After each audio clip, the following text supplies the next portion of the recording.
يا أيها الذين آمنوا توبوا إلى الله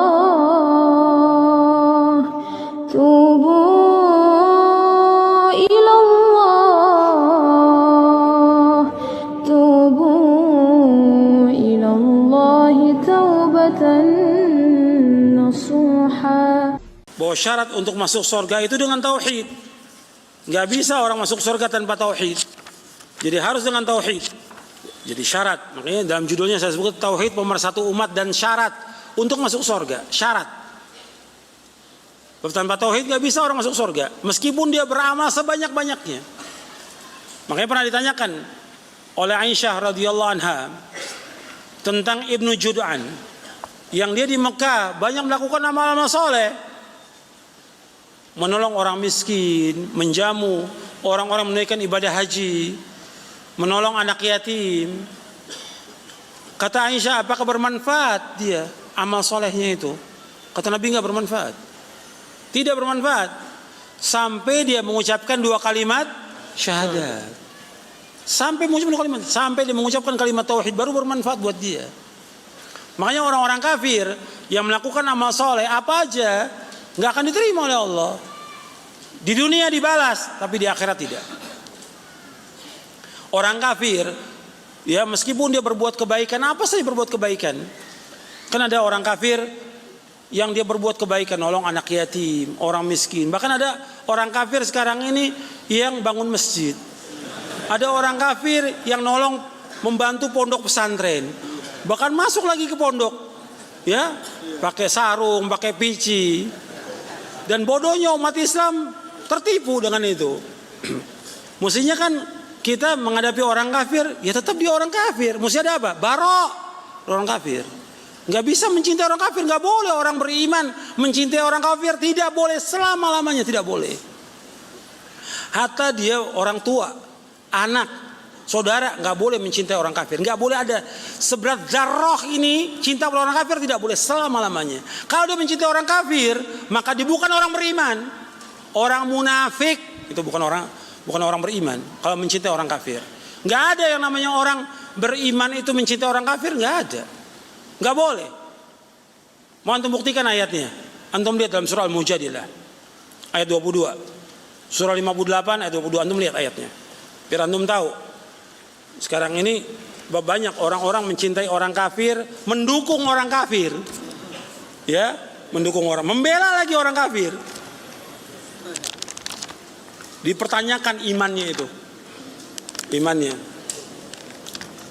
Antum lihat di surah Al-Mujadilah surah 58 di ayat 22. Ayat 22. Allah berfirman, la tajidu qauman yu'minuna billahi wal yawmil akhir yuwadduna man hadallaha wa rasulahu walau kanu aba'ahum aw abna'ahum aw ikhwanahum aw ashiratahum ulaika kataba fi qulubihimul iman wa ayyadahum bi ruhin min wa yudkhiluhum jannatin tajri min tahtiha al-anharu khalidina fiha radhiyallahu anhum wa radu an ulaika hizbullah ala inna hizballahi humul muflihun. Engkau tidak akan dapati satu kaum yang beriman kepada Allah dan hari akhir saling mencintai kepada orang-orang yang menentang Allah dan Rasulnya, meskipun yang menentang itu bapak mereka atau anak mereka atau saudara mereka atau keluarga mereka. Allah sudah tuliskan pada hati mereka orang yang beriman itu, yaitu iman, dan Allah telah kuatkan mereka dengan pertolongan daripadanya. Dan Allah masukkan mereka ke dalam surga yang mengalir di bawahnya sungai-sungai yang mereka kekal dalamnya selama-lamanya. Allah redha kepada mereka, mereka pun redha kepada Allah. Mereka adalah golongan Allah. Ketahuilah sungguhnya golongan Allah itu orang-orang yang menang. Jadi Allah menyebutkan di sini, engkau nggak akan dapati yang namanya orang yang beriman kepada Allah mencintai siapa? Orang kafir, nggak akan dapati. Meskipun orang kafir itu bapak mereka, anak mereka, saudara mereka, keluarga mereka, nggak akan cinta. Nggak boleh mencintai orang kafir selama-lamanya, nggak boleh. Kalau dia mencintai orang kafir, berarti yang tidak benar apanya? Imannya nggak benar, dia orang munafik ini, bukan orang beriman. Jelas? Nanti saya sebutkan lagi ayat yang lain. Kalau antum mau tanyakan lagi, saya sebutkan lagi ayat yang lain. Jadi orang kafir meskipun dia melakukan amal soleh, diterima atau tidak di hari kiamat oleh Allah? Tidak, gak akan diterima oleh Allah. Dasarnya di beberapa ayat dalam Al-Quran. Di antara Allah berfirman, wa qadimna ila ma amilu min amalin faja'alnahu haba'an manthura. Kami hadapkan seluruh amal mereka pada hari kiamat, kami jadikan amal mereka seperti debu-debu yang berterbangan. Mereka nyumbang masjid, nyumbang anak yatim, nyumbang pondok, gak ada manfaat sama sekali. Allah jadikan seperti debu-debu yang berterbangan, gak ada manfaatnya sama sekali. Allah jadikan seperti fata morgana, seperti yang Allah sebutkan dalam surah An-Nur. Makanya syarat untuk masuk sorga itu dasarnya tauhid, gak boleh berbuat syirik. Antum lihat hadisnya dalam buku ini halaman 64. Nabi SAW bersabda dari sahabat Jabir radhiyallahu anhu, Rasulullah SAW bersabda, "Man laqiyallaha la yusyriku bihi syai'an dakhala al-jannata, wa man laqiyahu yusyriku bihi syai'an dakhala an-nara." Barang siapa yang bertemu dengan Allah, dia meninggal dunia dalam keadaan tidak mempersekutukan Allah dengan sesuatu pun juga, maka dia pasti masuk surga. Saya ulangi lagi, barang siapa yang bertemu dengan Allah, artinya dia meninggal dunia dalam keadaan tidak berbuat syirik kepada Allah, dalam keadaan tidak mempersekutukan Allah dengan sesuatu apapun juga, maka dia pasti masuk surga. Tetapi barang siapa yang bertemu dengan Allah, meninggal dunia dalam keadaan dia berbuat syirik kepada Allah, mempersekutukan Allah dengan sesuatu apapun, pasti dia masuk neraka. Hadis ini sahih riwayat Muslim. Jadi di sini dijelaskan oleh Imam An-Nawawi, kata beliau bahwa orang musyrik, orang kafir tempatnya di mana? Di neraka. Nggak ada orang kafir tempatnya di sorga. Orang kafir tempatnya neraka selama-lamanya. Dan nggak ada kemuliaan bagi orang kafir sama sekali. Jadi mereka yang masuk neraka serta kekal di dalamnya adalah, kata Imam Nawawi, orang yang masuk dan kekal dalam neraka yaitu ahlul kitab, orang-orang Yahudi, Nasrani, penyembah berhala, orang-orang kafir yang lainnya.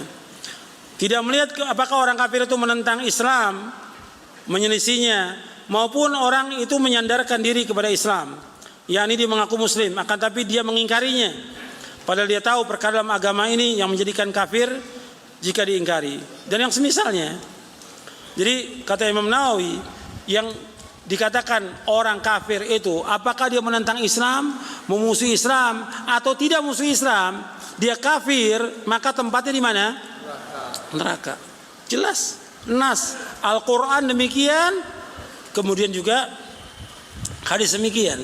Kalau nas Al-Quran, Allah menyebutkan nama Al-Quran, innal ladzina kafaru min ahlil kitabi wal musyrikina fi nari jahannam khalidina fiha ulaika hum syarrul bariyah. Sesungguhnya orang-orang kafir dari ahlul kitab dan orang-orang musyrik tempatnya di mana kata Allah? Dalam neraka. Kekal dalam neraka selama-lamanya. Dan mereka sejelek-jelek makhluk di muka bumi. Allah yang firmankan dalam Al-Quran. Nggak bisa dibela orang kafir. Sehebat apapun, apakah dia jujur, dia amanah, segala macam, nggak bisa dibela. Kafir tetap kafir, tempatnya di neraka. Menurut Al-Quran, nggak boleh dibela. Nas Al-Quran, mau nentang Al-Quran, tambah lagi ntar yang melecehkan Al-Quran akhirnya. Nas Al-Quran, kita nggak keluar dari itu. Quran Sunnah, nggak ada yang lain udah. Dalil kita dalam kita berpijak Quran wa Sunnah ala fahmi salaf. Bukan kata ustad, bukan kata dai, bukan kata kiai, bukan kata yang lain. Kata dalil dari Quran dan Sunnah. Itu yang wajib kita ikut. Itu jalan selamat dunia dan akhirat. Dan ini yang wajib didawakan kepada umat tentang tauhid. Tauhid harus kita jelaskan kepada umat bahwa orang yang mentauhidkan Allah itu akan dijamin dengan apa? Dengan surga. Kalau mereka berbuat dosa, mereka berbuat maksiat, kalau tauhidnya benar, Allah akan ampunkan dia. Allah akan ampunkan, karena Allah berjanji demikian. Kalau orang-orang yang mereka mentauhidkan Allah Subhanahu wa taala, tetapi dia masih berbuat kesalahan, kekeliruan sebagai anak Adam, manusia, tapi tauhidnya lurus, akan diampunkan dosanya. Antum lihat di halaman 42. Antum lihat halaman 42. Dari Anas bin Malik radhiyallahu anhu, aku pernah mendengar Rasulullah bersabda, Allah SWT berfirman, ya ibna Adam, lau ataitani bi qurabil ardi khataya, thumma lakitani la tusyriku bi syai'an, la ataituka bi qurabiha maghfiratan. Wahai anak Adam, seandainya kamu datang kepadaku dengan dosa sepenuh bumi, sedangkan ketika meninggal kamu berada dalam keadaan tidak mempersekutukan aku dengan sesuatu apapun juga, niscaya aku akan datang kepada kamu memberikan ampunan kepada kamu sepenuh bumi pula. Hadis ini sahih riwayat Tirmidzi, Ahmad, Darimi. Dan ini menunjukkan apa? Keutamaan tauhid. Banyak keutamanya, puluhan keutamaan tauhid. Makanya kita wajib belajar tentang tauhid, memahami tentang tauhid, mengamalkan tentang tauhid, dan ajarkan keluarga kita tentang tauhid. Makanya antum lihat Abul Anbiya, bapaknya para nabi. Siapa bapaknya para nabi? Nabi Ibrahim. Nabi Ibrahim diperintahkan oleh Allah untuk menegakkan tauhid, menjauhkan syirik. Maka Nabi Muhammad SAW diperintahkan oleh Allah untuk mengikuti milahnya siapa? Nabi Ibrahim alaihissalam. Diperintahkan oleh Allah untuk mengikuti milahnya Ibrahim. Nabi Ibrahim alaihissalam, dia mentauhidkan Allah, menjauhkan syirik. Bahkan dia berkata kepada bapaknya, untuk apa? Untuk mentauhidkan Allah, menjauhkan syirik, dan dia berlepas diri.